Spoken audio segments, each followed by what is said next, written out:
Esta festa dos maios é toda unha tradición.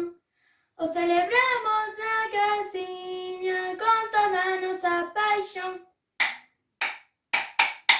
O pobo mariñeiro non pode saír navegar porque o coronavirus non os deixa ir pescar.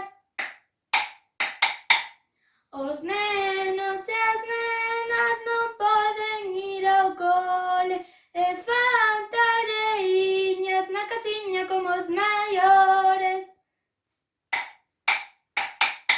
Facemos debuxiños e dedicatorias para os hospitais que nos cuidan cada hora. Espero que esta vila poida saír adiante e facer o mesmo que facíamos antes. E xa nos despedimos deste público e xurado que esperamos que o ano que ven poidamos saír celebralo. Esperamos que o ano que ven poidamos saír celebralo.